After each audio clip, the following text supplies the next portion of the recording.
कल की शानदार तेजी के बाद दुनिया भर के बाजारों से आज है मिले जुले संकेत और एसजेएक्स निफ्टी हल्की सुस्ती और कमजोरी दिखाता हुआ।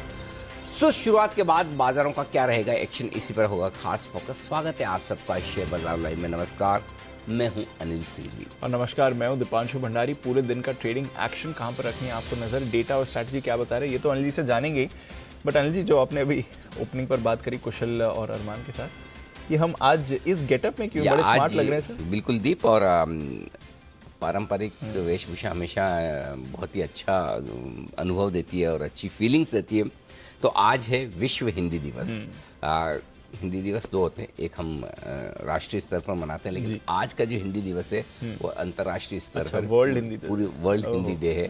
तो इसलिए हम आप सब मिलकर आज विश्व हिंदी दिवस मना रहे हैं। और स्पेशली पिछले 2-3 सालों में जो हिंदी भाषी निवेशक हैं उनकी संख्या जिस तरह से देश में बढ़ी है, उनकी ताकत जैसी बाजार में बढ़ी है, ये इस भाषा का कमाल है। जिसने और कमाल ऐसा हुआ है कि हिंदी के माध्यम से भी अब सारे के सारे निवेशक बाज़ारों से जुड़े हैं। निवेश के अलग अलग जो एसेट्स हैं, अलग अलग तौर तरीके हैं, उनसे अब वो हिंदी भाषा में आसानी से वो समझ पा रहे हैं और उसको लागू कर पा रहे हैं। तो इसलिए हमने सोचा कि आज आप हम सब के साथ हिंदी दिवस मनाया जाए। बिल्कुल। और जब हिंदी हो तो हिंदी वाली वेशभूषा होना 100% सर। तो चलिए सेलिब्रेशन का भी मौका है आपको और हमारे सारे दर्शकों को बहुत बहुत बधाई। एक चीज़ ज़रूर करना चाहता हूँ कि हिंदी भाषा का एक अपना अलग महत्व है। हिंदी के महत्व का मतलब ये बिल्कुल भी नहीं कि किसी दूसरी भाषा का सम्मान ना हो। जी, हम सारी भाषाओं का सम्मान करते हैं। बिजनेस के लिए, कारोबार के लिए, इंडस्ट्री के लिए, अंतर्राष्ट्रीय स्तर पर स्पेशली इंग्लिश, उसकी भी बहुत अहमियत है। इंग्लिश भाषा भी उतनी ही ज़रूरी है। हम खुद आप देखिए कितनी अंग्रेजी का इस्तेमाल करते हैं, क्योंकि आमतौर पर बिजनेस की भाषा में प्राइसेस, स्टॉक के नाम, काफ़ी कुछ आपको इंग्लिश में मिलता है। कई सारे प्रोमोटर्स आते हैं जो हिंदी नहीं समझ पाते हैं या समझ लेते हैं तो बोल नहीं पाते हैं। उनकी सुविधा के लिए हम जाहिर सी बात है सवाल भी इंग्लिश में पूछते हैं, जवाब उनके हिंदी में इंग्लिश में लेते हैं।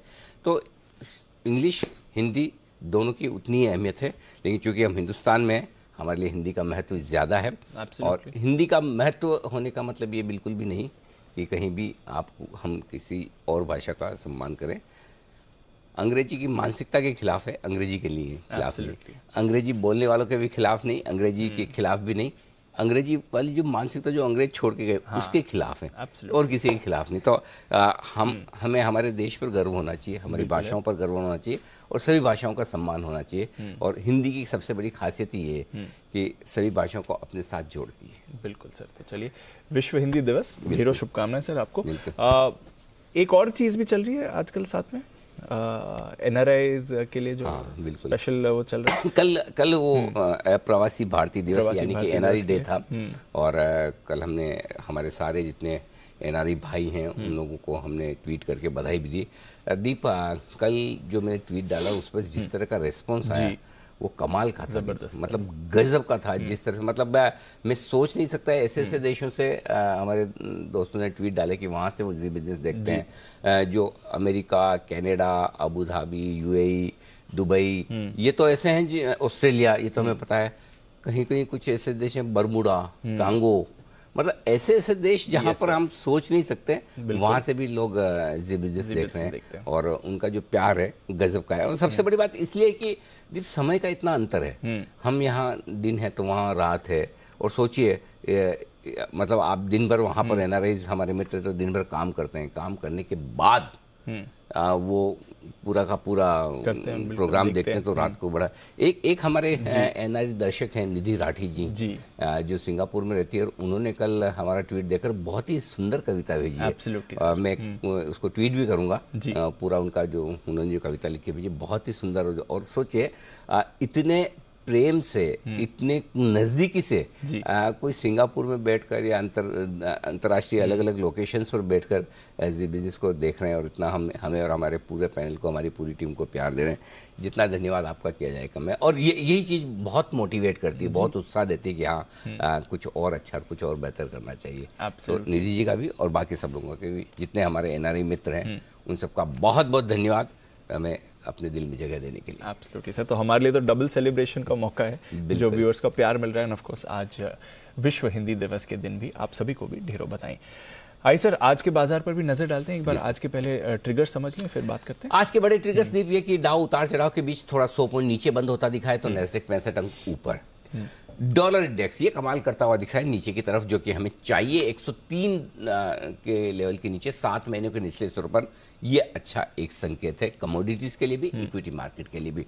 टीसीएस के नतीजे मिले जुले रहे, न तोड़फोड़ तेजी की तरफ, न खराब मंदी की तरफ। देखते हैं स्टॉक्स में क्या कुछ एक्शन होगा, लेकिन जी बिजनेस लगातार आपको आगे रखता है अपनी बेहतरीन और एक्सक्लूसिव खबरों के जरिए। सेबी और एक्सचेंजेस से जुड़ी हुई कोई भी खबर हो हमसे छूटेगी नहीं। और जिस मुहिम की हमने शुरुआत की थी कि किस तरह से तकनीकी खराबी के वक्त कुछ इस तरह का एसओपी बनना चाहिए जो एक्सचेंजेस द्वारा फॉलो किया जाए, फाइनली सेबी की तरफ से इस पर गाइडलाइंस आ चुकी है। उसकी भी हम आगे विस्तार से करेंगे चर्चा शो के दौरान। तो ये है आज के बड़े ट्रिगर्स। बिल्कुल, तो बहुत सारे ट्रिगर्स हैं इस पर बात करनी। सर एक बार थोड़ा ग्लोबल मार्केट समझ लेते, फिर हमारे बाजारों की भी बात करेंगे जी।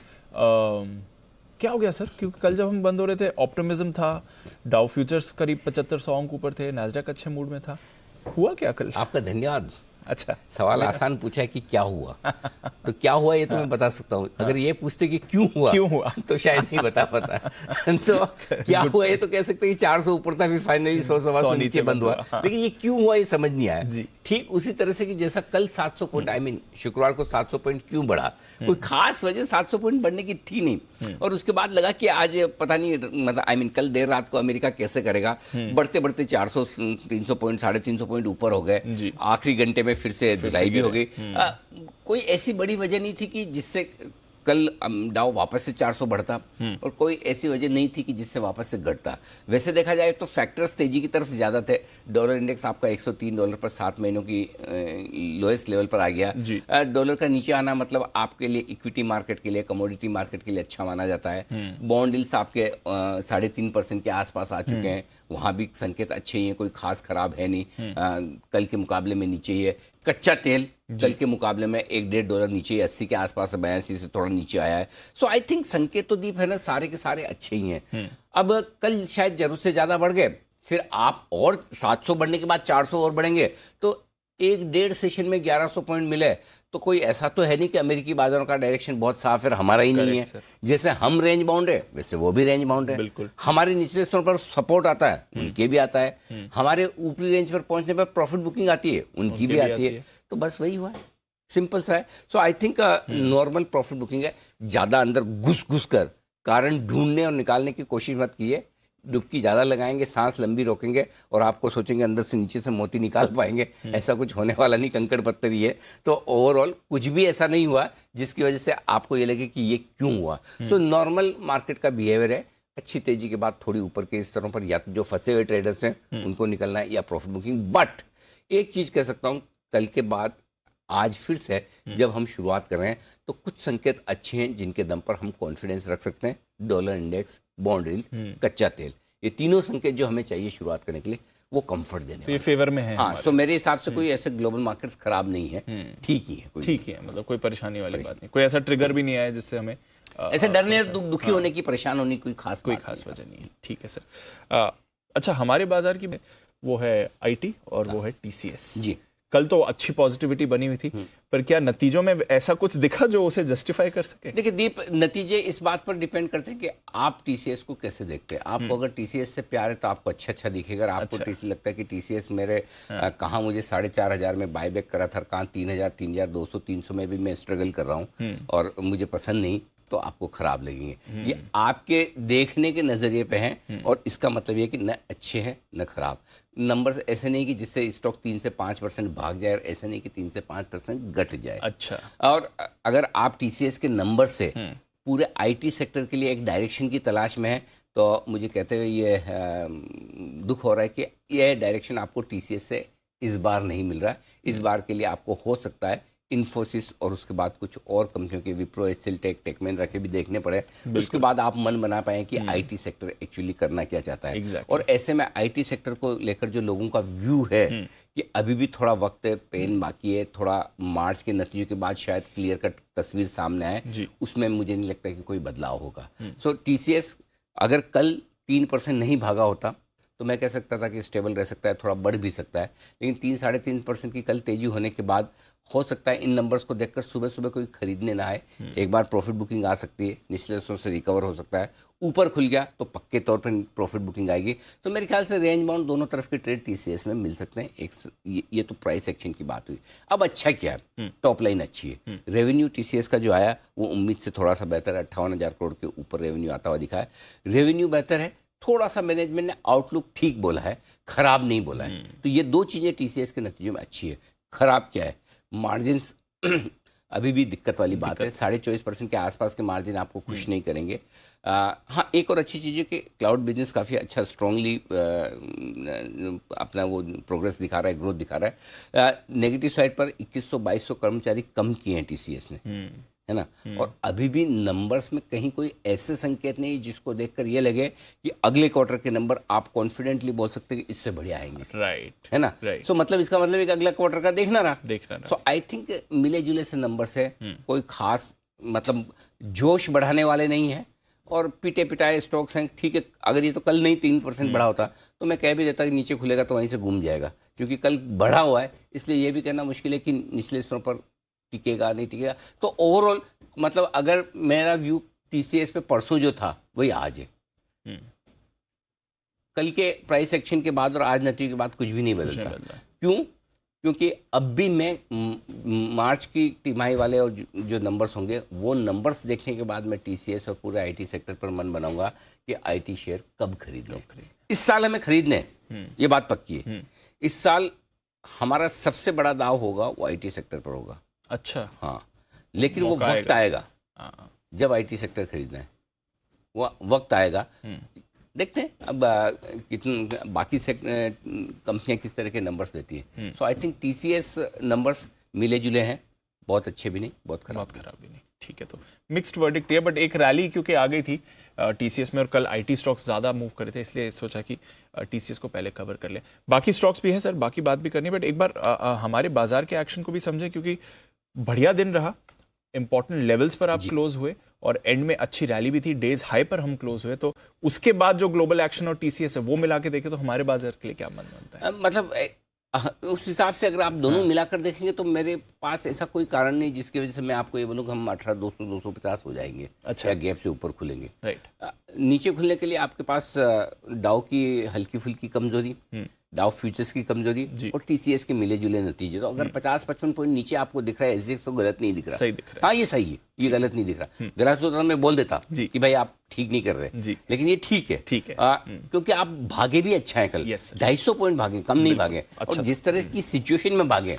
उसमें 250 बहुत होते हैं। यस सर, 3 दिनों तक पिटाई लगने के बाद अगर 250 भागे तो किसी की भी उम्मीद से बेहतर की तेजी। करेक्ट, तो इसलिए आप ना करेक्ट होना तो बनता है। 18,000 वही आज 18,100 पे बंद हुए हैं। कल 18,000 के नीचे से गिनना शुरू किए, कमजोर है। जब तक 18,000 के ऊपर है ठीक है, 18,000 से नीचे खराब है, 18,000 के ऊपर ठीक है। अपना फॉर्मूला वही थी, कोई बदलाव नहीं है। सो आई थिंक कल की अच्छी रिकवरी के बाद आज शुरुआत करने के लिए ऐसे संकेत नहीं है, दोनों ही ग्लोबल या लोकल, जिसके दम पे आपके मैं तो ऊपर ही खुलूंगा। सो आज नीचे का मौका एक बाजार देगा। 17,950 18,000 के आसपास अगर मौका मिलता है तो वहां पर अपने खरीदना है, मौका देगा नीचे। सिंपल है, कोई बदलाव नहीं दी। नीचे 17,700 17,800 स्ट्रॉन्ग सपोर्ट जोन है, ऊपर 18,200 18,300 रुकावट के लिए परफेक्ट जगह। अब आपको 18,200 पे बेचना है या कल का हाई 18,141 पर ही बेच देना है, ये इंडिविजुअल जजमेंट है, अपनी रिस्क प्रोफाइल के हिसाब से, आपकी एंट्री पॉइंट के हिसाब से। और कल हम बात भी कर रहे थे कि जिस तरह की तेजी बनी, ओवरनाइट रिस्क रखना ठीक नहीं है, इसलिए बेहतर है कि आप अपनी पोजीशन प्रॉफिट बुक करके जाएं, आ रहा है तो। करेक्ट। अब जिसने तेजी की पोजीशन पे बुक किया है उसे आज मौका मिलेगा, जिसने शॉर्ट रखी है उसे आज मौका मिलेगा। सो दोनों तरफ के ट्रेड है, अपने को दोनों तरफ के ट्रेड के लिए तैयार रहना है, दोनों तरफ। हाँ, और लेवल से रहना है। जैसे जैसे आप 18,200 250 की रेंज के नजदीक पहुंचेंगे वहां पर आपको बेचने का मन बनाना है। जैसे जैसे 17,900 के नीचे आकर 17,800 17,800 के आसपास पहुंचेंगे वहां खरीदने का मन बनाना है। अब वो हर रोज हो या 1-2 दिनों में कभी हो, वो आपके ऊपर है। सिंपल सी चीज, वो देख कर करें। ओके, तो चलिए ये है बाजार पर भी नजरिया। एक दो और इम्पोर्टेंट डेवलपमेंट्स भी हैं सर, उस पर करें। पहले एक बार स्ट्रैटेजी आपसे समझ लेते फिर बात करें। ग्लोबल संकेत आज न्यूट्रल से हल्के नेगेटिव साइड पर है। माफ कीजिएगा, एफआईएस के संकेत दीप बड़े समय बाद पॉजिटिव आते हुए दिखे हैं। ग्लोबल संकेत आप नेगेटिव साइड पर लिख सकते हैं, ग्लोबल नेगेटिव है, एफआईएस के संकेत पॉजिटिव है और घरेलू फंड्स के संकेत भी पॉजिटिव है। लंबे समय बाद दोनों एक साथ पॉजिटिव आते हुए दिखे हैं। वायदा कारोबार के संकेत न्यूट्रल हैं, सेंटिमेंट और ट्रेंड पॉजिटिव है आपके लिए। 18,000 18,050 पहला सपोर्ट जोन है। इस रेंज में खुलकर हम टाइम पास करेंगे, देखेंगे कि हमें रुकना है या थोड़ा और नीचे फिसलना है। और अगर फिसलने का मन बनाए तो 17,850 से 17,925 है वो रेंज जहां पर आपको पक्के तौर पर दमदार खरीदारी करनी चाहिए।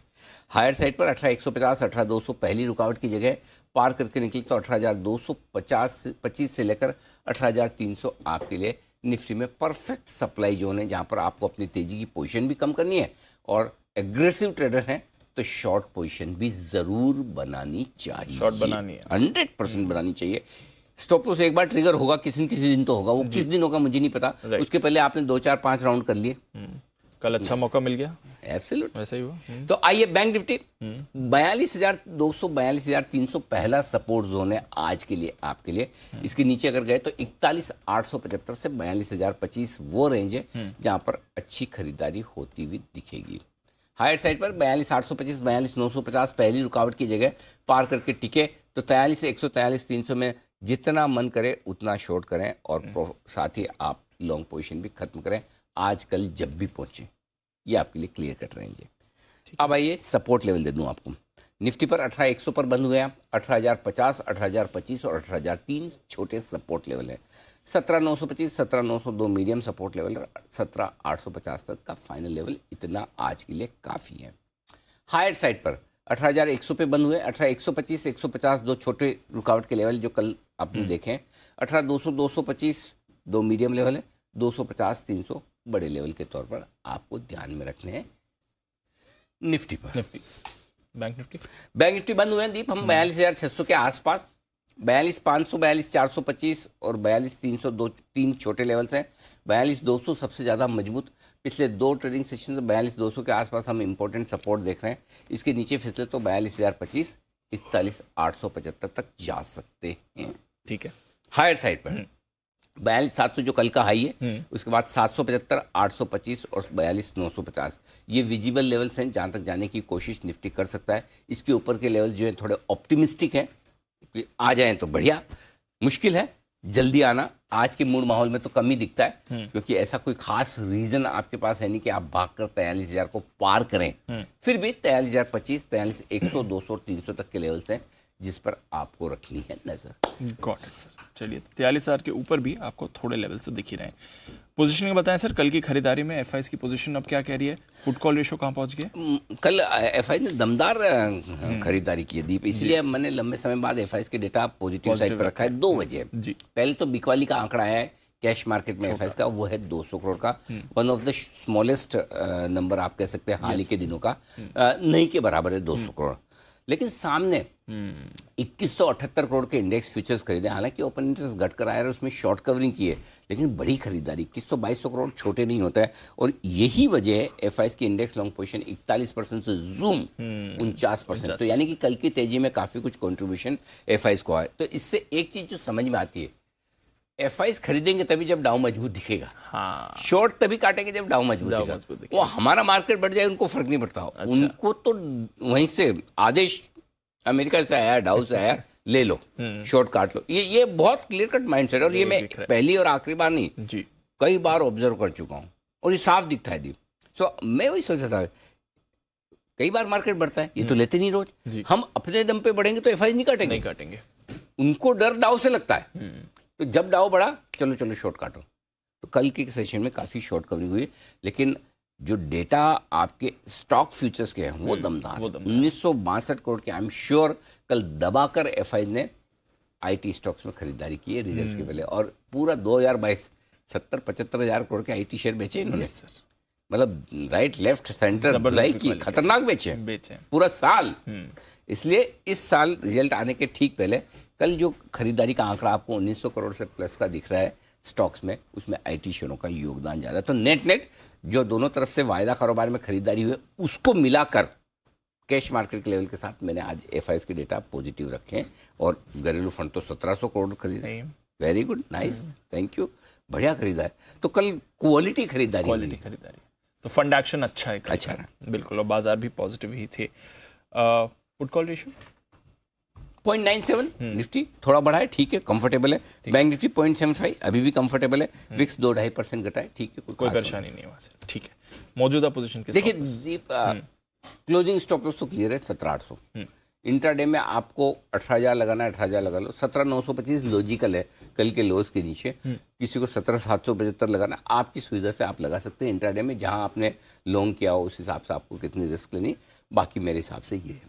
बैंक निफ्टी 42,150, 42,188, 42,200 के आसपास का 2 दिनों का लेवल इंपॉर्टेंट निकल कर आ रहा है। या तो आप लगाओ बहुत दूर 41,850 के आसपास, और इतना दूर कौन लगाएगा, है ना। तो 42,150 ठीक है इंट्राडे क्लोजिंग। इनको छोटा रखना है, अब 42,500 रखो, आपकी मर्जी पे, ये ठीक है मेरे हिसाब से। 42,200 से थोड़ा सा नीचे, क्लियर। अगर शॉर्ट है तो 18,250, 18,275 जो भी है आपका स्टॉप लॉस वो होना चाहिए इंट्राडे क्लोजिंग बेसिस पे।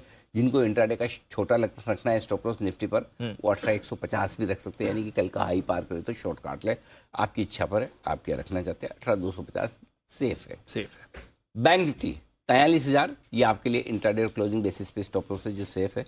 इनको दूर रखना है 43,300 का रखें, इनको छोटा रखना है 42,700, 42,800 का रखें, आपकी इच्छा पर है। आप चाहें तो चेंज कर सकते हैं, यहाँ पे कोई दिक्कत नहीं, क्योंकि आजकल के थोड़े से लेवल दूर के आ रहे हैं। छोटे स्टॉप लॉस हो तो थोड़ा इजी हो जाता है, लेकिन दूर के स्टॉप लॉस में आपको अपनी ट्रेडिंग पोजीशन किस लेवल पर आपने बनाई है उस हिसाब से भी देखना जरूरी होता है। गॉट इट सर, ठीक है। तो ये हैं सारी मौजूदा पोजीशंस के स्टॉप लॉसेस। अब नई पोजीशंस पे आते हैं। नई पोजीशन में दीप खरीदारी करें निफ्टी 17,925 के स्टॉप लॉस के साथ, तो अगर 18,000 के आसपास एंट्री पॉइंट बने आपका, बढ़िया होगा, रिस्क रिवॉर्ड रेशियो फेवरेबल होगा। कल का लो है 17,935 के आसपास का, उसके नीचे स्टॉप लॉस लगाएं 17,925 का, खरीदें। 18,125, 150 दो छोटे टारगेट, 200, 225 और 250 तीन बड़े target. Final, thank you very much, enough, है ना। बेचना है, बिल्कुल बेचना है। 150 से मूड बनाना शुरू करें, 200 के आसपास पक्का बेचें, 250 तो गोल्डन लेवल है। स्टॉप लॉस 300, इसके पार निकलने के बाद शॉर्ट रहना नहीं है, ठीक है। तो ये हो गया आपका स्टॉप लॉस। आइए नीचे की तरफ जो टारगेट बनेंगे 18,100, 18,050 दो छोटे टारगेट, 18,025, 18,000 दो मीडियम टारगेट, 17,925, 17,900 तक के बड़े टारगेट के लिए आपको करनी है यहाँ पर बिकवाली। ठीक है सर, 17,900 तक के लेवल्स गिरावट में दिख सकते हैं। बैंक निफ्टी में क्या करना है सर? खरीदना है वही अपना 42,200 के थोड़ा सा नीचे, 42,150, तो अगर 42,300, 400 के आसपास मिले लेना चाहिए। 42,150 का स्टॉप लॉस रखें तो ये रिस्क रिवॉर्ड रेशियो बढ़िया है आपके लिए, और ज़्यादा लंबा भी नहीं है, तो ये बढ़िया लेवल है। अगर 42,300 के आसपास मिल जाए मौका, पक्का लेना चाहिए। 42,150 का आपके लिए स्टॉप लॉस होगा। 42,700, 775 दो छोटे टारगेट, 825, 950 दो मीडियम टारगेट। ऊपर के ऐसे लिखे हैं 43,025, 43,100, जनरली आने के चांस कम है, लेकिन लिख देना चाहिए। बैंक निफ्टी का कोई भरोसा नहीं, कब मूड बदल दे एकदम भाग जाए, या कब मूड बदल के एकदम गिर जाए, तो ये लेवल आप हैंडी रखिए। बेसिकली 43,300 तक की जगह बनती है अगर तेजी हुई तो, ठीक है। जो लोग शॉर्ट करना चाहते हैं, एग्रेसिव ट्रेडर्स के लिए शॉर्ट करने की राय है 42,825 से 42,950 की रेंज में।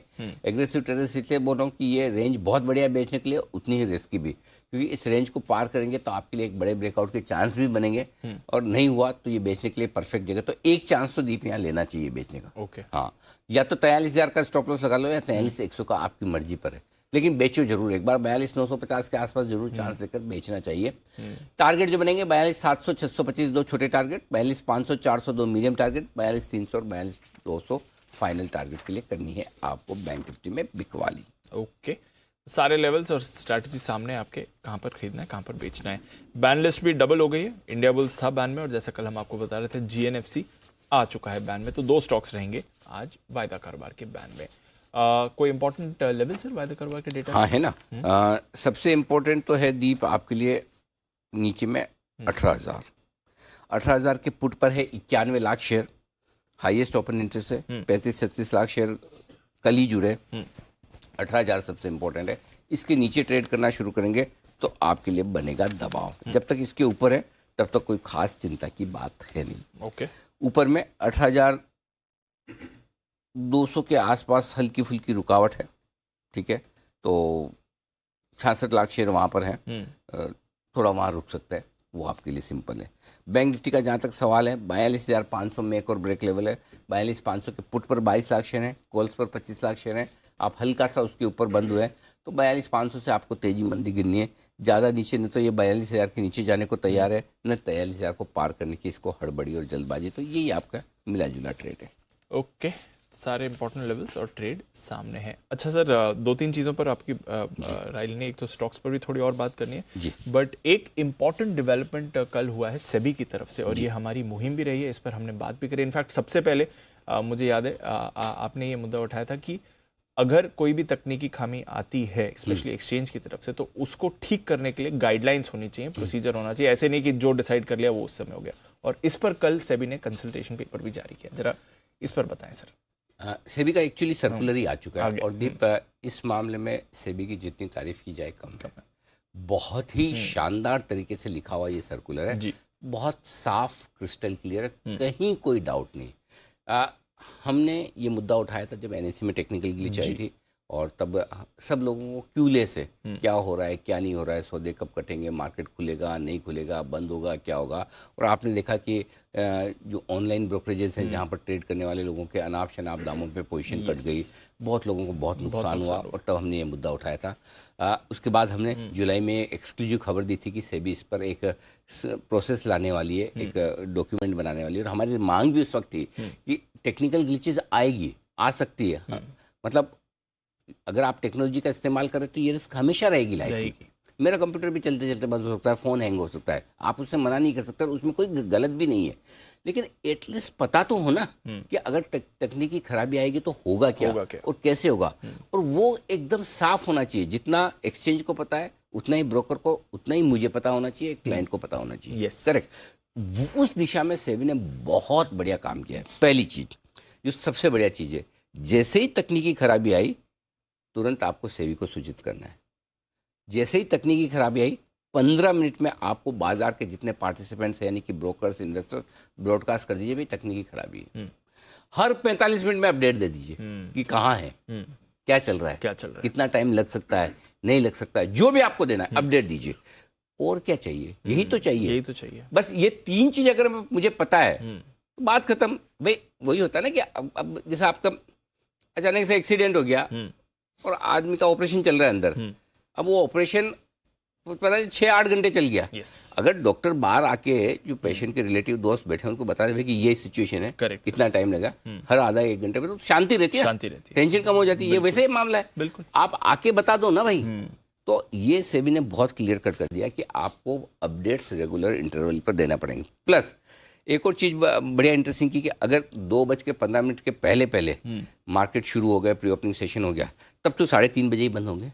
लेकिन अगर सुबह से ही मार्केट खुल नहीं पाए, जो कि चांस कम होते हैं, तो अगर 2:15 तक मार्केट नहीं खुले तो फिर आपका टाइम 5 बजे तक रहेगा। तो इसका मतलब क्लियर कट है कि सेबी ने इनडायरेक्टली ये कह दिया है कि मार्केट तो 3:30 बजे ही बंद होगी। क्योंकि 2:15 बजे तक तो जनरली अभी तक जितनी टेक्निकल मैंने खामियां देखी वो सुबह ही आ जाती है, या फर्स्ट हाफ में ही आ जाती है, सेकंड हाफ में नहीं के बराबर। लास्ट वाली भी सुबह ही आ गई थी। हाँ, तो वो तो अब 2:15 बजे के पहले आपने हो गया तो आपका 3:30 में ठीक है। अगर 4 बजे तक टेक्निकल ग्लिच रही पूरे दिन भर में, मतलब खुला ही नहीं मार्केट, तो फिर उस दिन मार्केट नहीं खुलेगा। एक और इंटरेस्टिंग चीज है कि अगर 3:15 बजे के बाद आई तो फिर मार्केट क्लोजिंग 3:30 बजे हो जाएगी, क्योंकि फिर 15 मिनट के लिए फिर अलग से खोलने का मतलब नहीं है। तो इसका मतलब क्लियर कट है, से भी आपको ये कह रही है कि भाइयों आखिर के 15 मिनट के लिए सौदे काटने के लिए वेट ना करें। हालांकि वो सबका अपना अपना अधिकार है, वो कब काटे कब नहीं काटे, लोग तो आखिर 15 सेकंड तक भी इंतजार करते हैं। तो ये चीज़ है। तो मेरे ख्याल से कुछ नियम जो बनाए उन नियमों को हम दोपहर के मैं आपको और लिंक के जरिए बताएंगे।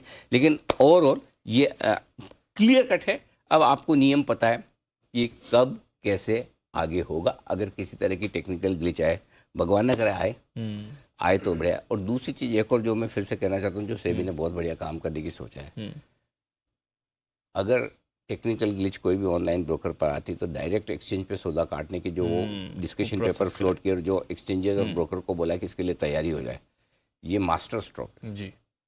भाई अल्टीमेटली एक ट्रेडर और इन्वेस्टर के लिए इंपॉर्टेंट क्या है, मेरा सौदा हो जाए बस।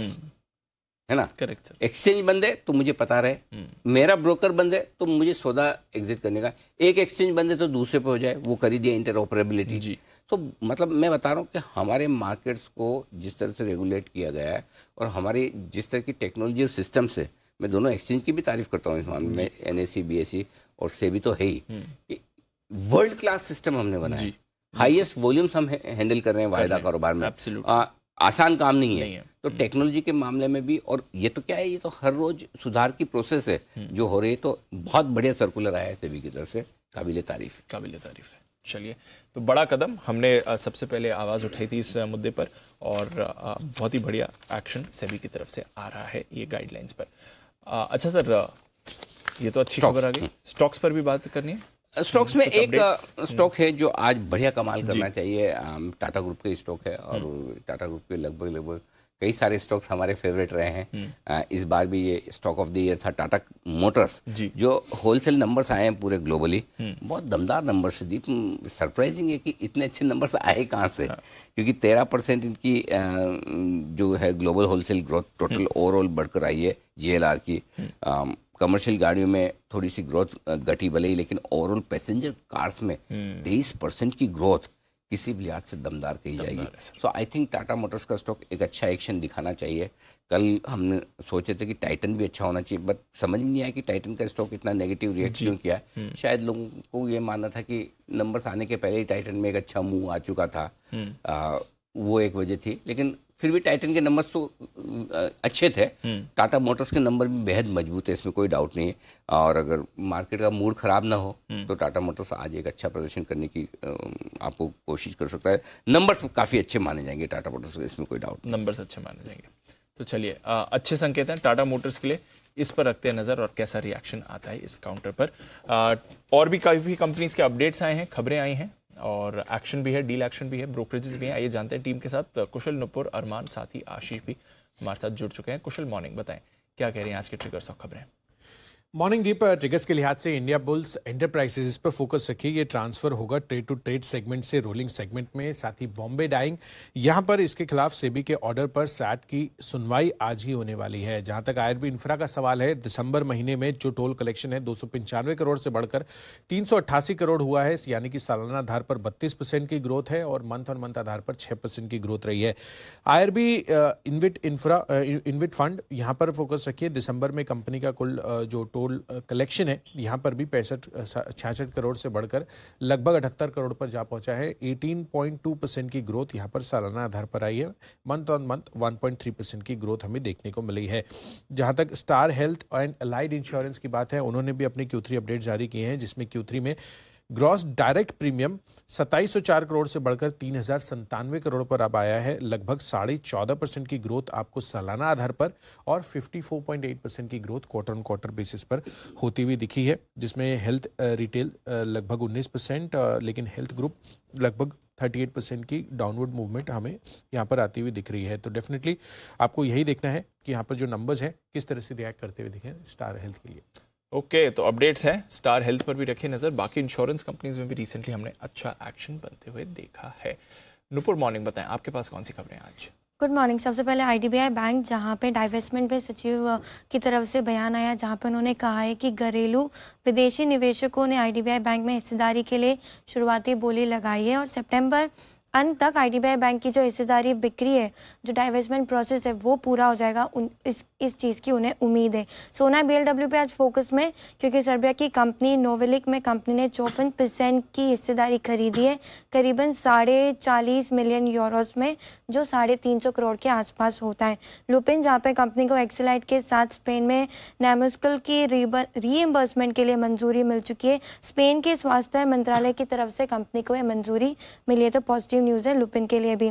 भारतीय एयरटेल, जहाँ पे खबरों के आधार पर न्यूज़ आ रही है कि जो एयरटेल है अफ्रीका का बिजनेस है, वहाँ पे 317 मिलियन, जो करीबन 2610 करोड़ के स्पेक्ट्रम कंपनी ने खरीद लिए हैं। BCL इंडस्ट्रीज, जहाँ पे 12 दिसंबर को बोर्ड की बैठक है, फंड जुटाने पर कंपनी बैठक करने वाली है। ओके, तो ये है आपके लिए कुछ इंपॉर्टेंट अपडेट्स और खबरें आज के लिए। अरमान, बताएं आपके पास कौन सी खबरें आज। जी बिल्कुल, जैसे अब शेयर होल्डिंग पैटर्न के जैसे जो अपडेट आते हुए जा रहे हैं, इसमें इरकॉन इंटरनेशनल पर आपको ध्यान रखना होगा क्योंकि इनका Q3 FY23 का जो उनमें FPI ने है वहाँ पर हिस्सेदारी बढ़ाई है 1.96% से बढ़कर अब उनकी हिस्सेदारी 2.72% हो गई है और कुल FPI की संख्या में भी बढ़ोतरी होती हुई दिखी है, वो 59 से बढ़कर 71 के आसपास आते हुए दिखे हैं। टेक इंडस्ट्रीज, यहाँ पे कंपनी के CFO मनोज कुमार अग्रवाल साहब ने इस्तीफा दिया है और उन्होंने रीजन ये दिया है कि जो टेगा ग्रुप है पूरा, उसके बाहर कोई अन्य अवसर तलाशने के लिए उन्होंने जो है ये इस्तीफा दिया है और 31 जनवरी 2023 को जो है वो रिलीव करेंगे जो अपनी जो ड्यूटीज हैं जिस डेजिग्नेशन पर है। कुछ बल्ड डील्स हैं जिसमें बिलकेयर लिमिटेड जो छोटी स्मॉल कैप कंपनी है, लगभग 100 करोड़ की कंपनी है, उसमें अगर आप देखेंगे रेखा झुनझुनवाला ने लगभग 1.36 लाख शेयर्स जो हैं वो बेचे हैं, जो कि 0.58% अगर टोटल नंबर ऑफ शेयर्स आते हैं। उसके बाद अंत में जेंसार टेक्नोलॉजी की अगर आप बात करेंगे, वहां पे स्कॉटबिट जनरल ट्रेडिंग ने लगभग 14 लाख शेयर्स जो हैं वो 0.62% जो है वो शेयर्स जो हैं वो बेचे हैं 208 के भाव के आसपास। ओके, तो ये है आपके लिए सारी की सारी खबरें, कुछ बल्ड डील्स और एक्शन जो कल बाजार में हुआ है। बट ब्रोकरेजेस क्या कह रही हैं नतीजों के बाद, TCS पर भी उनकी क्या राय है, आइए ये सब जानते हैं आशीष के साथ FIR।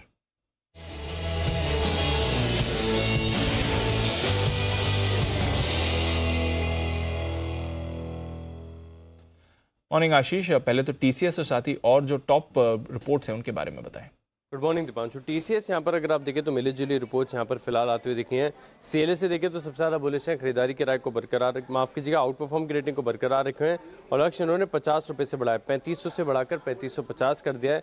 वहीं सबसे ज़्यादा बेरिश अगर कोई नजर आ रहा है तो नोमेरा है जो रिड्यूस की रेटिंग दे रहे हैं 2850 रुपये के लक्ष्य के लिए, 3320 रुपये के आसपास की क्लोजिंग। और अगर आप देखें तो अधिकतर ब्रोकरेज हाउस यही कह रहे हैं कि जो नतीजा है काफ़ी हद तक जो है अनुमान के मुताबिक ही आपको देखने को मिले हैं। लेकिन JP मॉर्गन ने एक बहुत इंटरेस्टिंग पॉइंट हाईलाइट किया है कि 26 टाइम्स के जो है मल्टीपल पर फिलहाल ये चल रहा है, जो कि प्री कोविड स्तर यानी पिछले 5 से 10 साल का जो औसत अगर आप देखें तो इससे 30% से अधिक की जो वैल्यूएशन है इसके ऊपर ये फिलहाल ट्रेड कर रहा है प्रीमियम पर, तो यहाँ पर नजर रहेगी। इसके अलावा जेफरीज भी अगर आप देखें तो होल्ड की रेटिंग को बरकरार रखे हुए 3500 रुपये के लक्ष्य लिए, मॉर्गन स्टैनली ने इक्वल वेट की रेटिंग दी है 3350 रुपये का लक्ष्य दिया है और HSBC होल्ड की राय दे रहे हैं और लक्ष्य इन्होंने 3350 से बढ़ाकर 3440 रुपये कर दिया है। इसके अलावा टाटा मोटर्स यहाँ पर भी देखिए होलसेल बिक्री के आंकड़े आए। इसके बाद CLSA ने रेटिंग को कर दिया अपग्रेड, पहले आउट परफॉर्म की रेटिंग दिया करते थे, अब खरीदारी की राय दे रहे, लक्ष्य भी देखिए 500 से बढ़ाकर 512 कर दिया है और मान रहे कि साल दर साल करीब करीब आपको 15% और 6% की तिमाही दर तिमाही ग्रोथ देखने को मिली है। होलसेल सेल जो है यहाँ पर काफ़ी बढ़िया इंप्रूवमेंट आपको देखने को मिला है।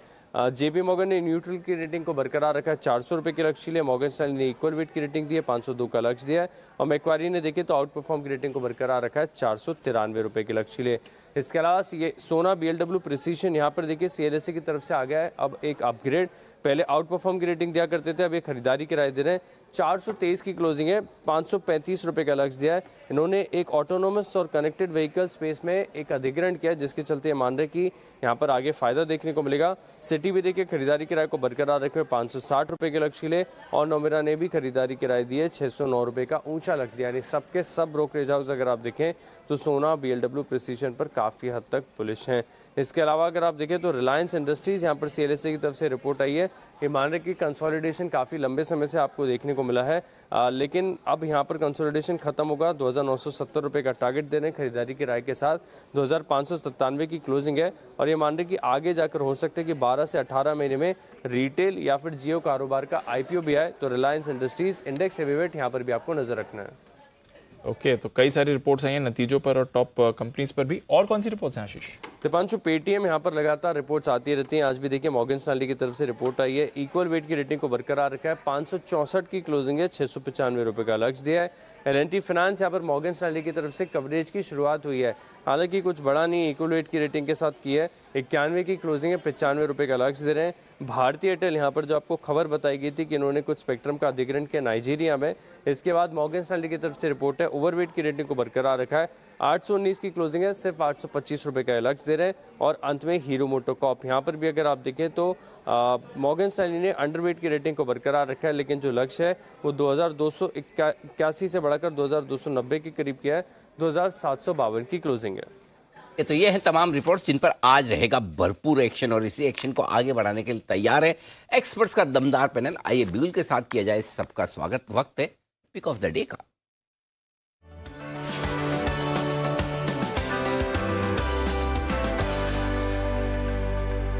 किरण जी सुप्रभात, करें शुरुआत।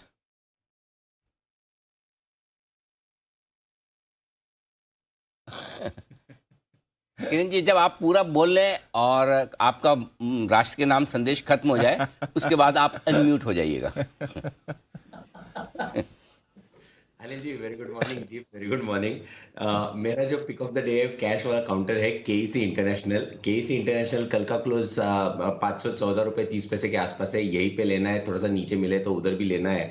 आपका स्टॉप लॉस रहेगा 505 का और टारगेट्स के लिए 538 के लेवल्स देखने को मिल जाने चाहिए। तो केईसी इंटरनेशनल में करनी है खरीदारी, ये राय किरण जी की तरफ से। आइए हिमांशु जी की भी राय जान लेते हैं। Sir good morning, pick of the day. Good morning Anil ji, good morning Deep, good morning everyone. Anil ji, pick of the day cash segment से रहेगा एक शुगर स्टॉक, उत्तम शुगर्स। 306 रुपए के आसपास का क्लोज है। बड़े ब्रेकआउट की तैयारी है। 335 रुपए जो कि नया लाइफ टाइम हाई स्टॉक का हो सकता है, वो मेरा आज के लिए टारगेट रहेगा। 298 रुपए के स्टॉप लॉस के साथ उत्तम शुगर मेरी तरफ से पिक ऑफ द डे है। और Anil ji, sugar space, coffee space पे आज खासा ध्यान रखना चाहिए। जिस तरह से ब्राजील में पॉलिटिकल अनरेस्ट है, उसके चलते इस सेक्टर में, स्पेस में मुझे लगता है काफी आज मौके देखने को मिल सकते हैं। चलिए, तो ये है आपके लिए राय उत्तम शुगर पर खरीदारी करने की हिमांशु जी की तरफ से। आइए तैयार है मुदित जी भी। मुदित जी सुप्रभात, बताएं सर क्या पसंद है आपको। Good morning Anil ji, good morning Deep. Pick of the day में हमने चुना है एल&टी को लॉन्ग करके चलेंगे। जिस तरह से बेस बिल्डिंग फॉर्मेशन के बाद कल के सेशन में जो बाइंग आई है, लग रहा है यहाँ से भी और तेजी बन सकती है। 2170 के टारगेट्स के लिए एल&टी को लॉन्ग करके चलेंगे। स्टॉप लॉस आएगा 2090 का। पोजिशनल टारगेट भी 2200 2220 के एल&टी में नजर आते हैं। ओके, 2170, 2200 और 2220 ये है टारगेट एल&टी के लिए खरीदारी करने की राय। कुणाल जी सुप्रभात, बताएं सर आपकी पसंद का शेयर। सुप्रभात अनिल जी, सुप्रभात दीपांशु। अनिल जी, थोड़ा गला खराब है आज भी, लेकिन अनिल जी आप सबको, अनिल जी सारे दर्शकों को मेरी ओर से हिंदी दिवस की अनेकों ढेरों शुभकामनाएं अनिल जी। और आज के लिए अनिल जी ये नियम बनाइए, कोई भी व्यक्ति सपोर्ट, रेजिस्टेंस, पैटर्न, ट्रेंड्स ये सब नहीं बोलेगा। हर शब्द जो है उसका हिंदी अनुवाद बोलना पड़ेगा अनिल जी। कोशिश तो बिल्कुल करनी चाहिए, ये नियम आपको लागू करना चाहिए। बिल्कुल मतलब और जहां अगर किसी को जरूरत हो मदद की कि भाई ये सही शब्द क्या हो सकते हैं, रुकावट, रेजिस्टेंस, है ना, मतलब ऐसे शब्द आराम से निकाले जा सकते हैं। लेकिन हाँ, एक चीज़ और ख़ास बात है, वैसे कोशिश पूरी ये रहनी चाहिए कि हम ज़्यादा से ज़्यादा हिंदी शब्दों का प्रयोग कर पाएँ। लेकिन एक और ख़ास बात हिंदी की ये भी है कि हिंदी का दिल इतना बड़ा है, ये सभी भाषाओं को आत्मसात कर लेती है, तो वो भी एक खास बात है। तो कोशिश करें जो बोलचाल वाली हिंदी है उसमें कुछ अगर शब्द आ भी जाएं तब भी आपत्ति नहीं। लेकिन हाँ, जहाँ हिंदी के शब्दों से काम चल सकता है वहाँ ज़रूर हिंदी के शब्द हमें प्रयोग करने चाहिए, ये बात बिल्कुल सही है। तो कुणाल जी, आपका जो सुझाव है वो सर माथे पर, बिल्कुल इसे मैं आदेश की तरह ही समझता हूँ और मैं पूरी कोशिश करूंगा और हमारे पैनल पे भी सारे एक्सपर्ट्स हैं, हम पूरी कोशिश करेंगे कि इसे ज़्यादा से ज़्यादा जल्दी से जल्दी लागू करें। बताएं सर। अनिल जी 2 मिनट और लूंगा। जी सर। अनिल जी, आज हिंदी दिवस पर अनिल जी विशेष धन्यवाद आपको देना है, क्योंकि अनिल जी देखिए, आज अगर हिंदी दिवस पर धन्यवाद का कोई पात्र है तो अनिल जी आप होने चाहिए। क्योंकि अनिल जी आपने जिस तरह से शेयर बाजार का नॉलेज जो है, ज्ञान है, उसका सरलीकरण किया अनिल जी, उसके लिए अनिल जी आपको विशेष धन्यवाद देना है। इतने जटिल शब्द हैं स्टॉक मार्केट से जुड़े हुए, जिनको बहुत ही आसान भाषा में आप लगातार लोगों तक पहुंचाते आए हैं। तो अनिल जी आपको विशेष धन्यवाद अनिल जी आज हिंदी दिवस का। तो क्या है कुणाल जी, जिसको ज्यादा आता है वो ज्यादा बोलेगा, मुझे आता ही इतना ही है थोड़ा ही आता है, थोड़ा सरल ही आता है ज्यादा नॉलेज है नहीं। अब वही काम कर गया तो अच्छी बात है, बाकी हम भी सीख ही रहे। बाकी हमारे दर्शकों के साथ साथ रोज बाजार से कुछ न कुछ नया सीखने को मिलता है।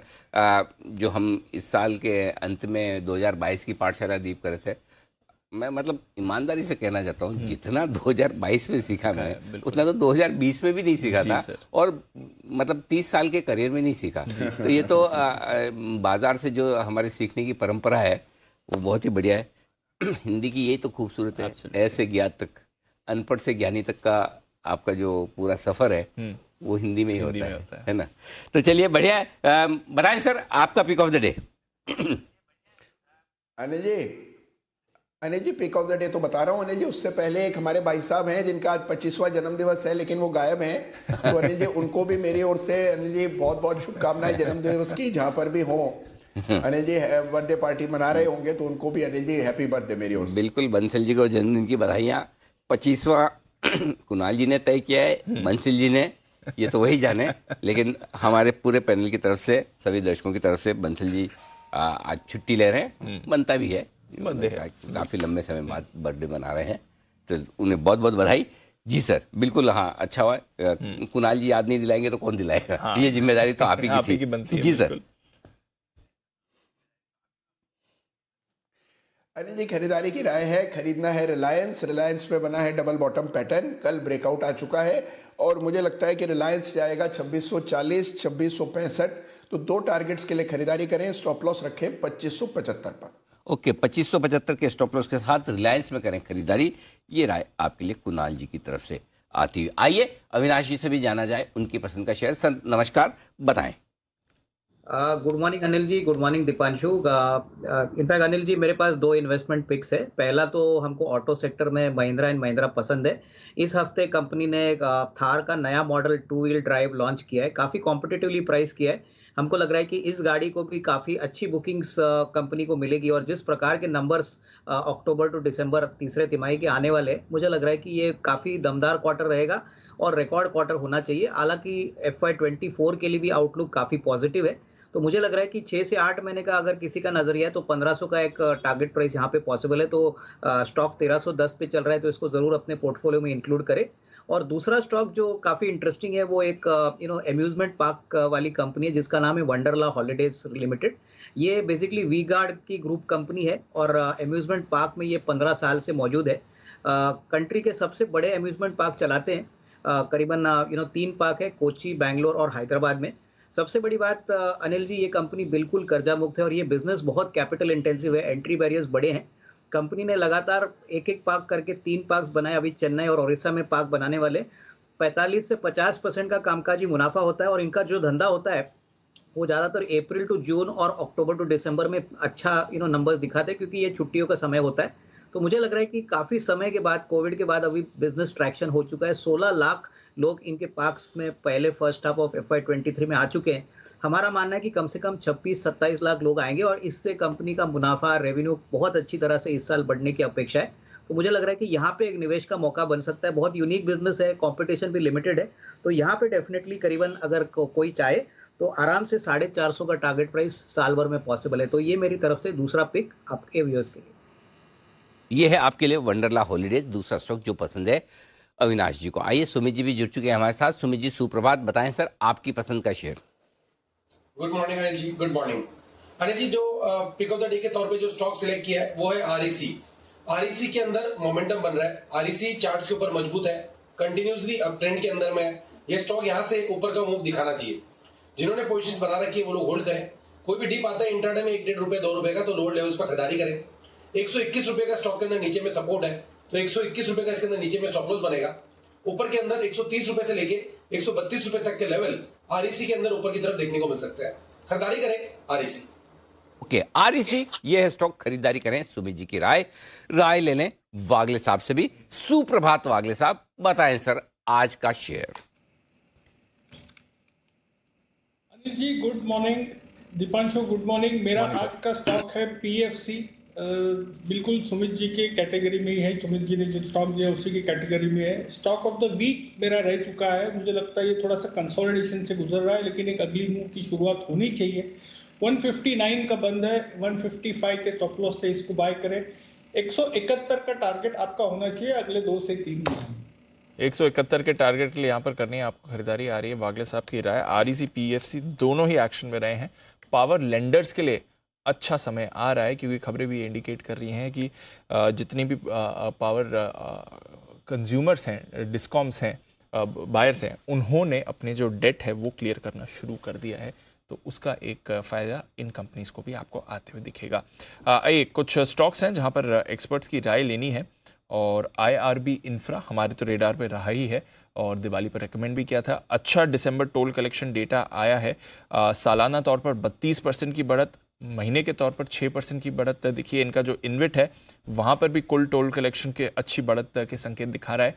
अविनाश जी, आईआरबी इंफ्रा पर राय रखते हैं सर? बाजार के रेडार पर एक्टिवली आ रहा है और स्टॉक के लिए भी लगातार अच्छी खबरें आ रही हैं रिसेंटली। दीपांशु, डेफिनेटली स्टॉक में एक अच्छा पॉजिटिव रुझान आपको देखने को मिलेगा। मेरे ख्याल से अक्टूबर टू दिसंबर में जो टोल कलेक्शन है और जो ओवरऑल ट्रैफिक मूवमेंट है, इससे एक बात का संकेत है कि कंपनी तीसरी तिमाही के नंबर्स बहुत अच्छे दिखाएंगी। और कहीं ना कहीं हमने देखा है कि इन्होंने काफ़ी अपनी डेट पोजीशन को भी अच्छी तरह से मैनेज किया है। तो ओवरऑल टॉप लाइन ग्रोथ और प्रॉफिटेबिलिटी इस साल अच्छी आने की अपेक्षा रहेगी। तो मुझे लग रहा है शॉर्ट टू मीडियम टर्म के लिए इवन करंट लेवल से अच्छा रिस्क रिवॉर्ड बन सकता है। तो ये है आपके लिए आईआरबी इंफ्रा, करंट लेवल से अच्छा रिस्क रिवॉर्ड इस पर आपको बनते हुए दिख सकता है। देखते हैं कैसा स्टॉक रिएक्ट करता है ट्रेड में। स्टार हेल्थ, इसके बिजनेस अपडेट्स आए हैं, बाकी इंश्योरेंस कंपनीज के मुकाबले इसके भी अच्छे ही अपडेट्स आते हुए दिख रहे हैं। हेल्थ ग्रुप में थोड़ा यहाँ पर आपने कटौती देखी है, बट कुछ वर्टिकल्स की परफॉर्मेंस अच्छी रही है। चार्ट्स पर एक बार मोदी जी से राय ली जाए। मोदी जी, स्टार हेल्थ जरा देखें सर, वैसे तो कल सिर्फ 0.5% ही ऊपर बंद हुआ, बट चार्ट्स क्या कहती हैं सर इसकी? भी स्टॉक में राउंडिंग बॉटम जैसा बनता हुआ नजर आ रहा है। बस एक 600 का एक माइनर हर्डल होगा। जैसे ही 600 का ब्रेकआउट देखने को मिलेगा, स्टॉक में 630 तक के अपसाइड मूव देखने को मिल सकते हैं। यहाँ पर जिस हिसाब से पोजीशन बनती नजर आ रही है, हमें लग रहा है कि यहाँ पर अगर किसी के पास पोजीशन है, होल्ड करके चलिए। 600 के ऊपर आप अग्रेसिव होकर बाय कर सकते हैं। 630 635 तक के अपसाइड मूव ये काउंटर दिखा सकता है। ओके, तो ये है आपके लिए स्टार हेल्थ। 630 635 के टारगेट्स आपको आते हुए दिख सकते हैं। आइए करते हैं शुरुआत फर्स्ट ट्रेड की। पहले हेडलाइंस।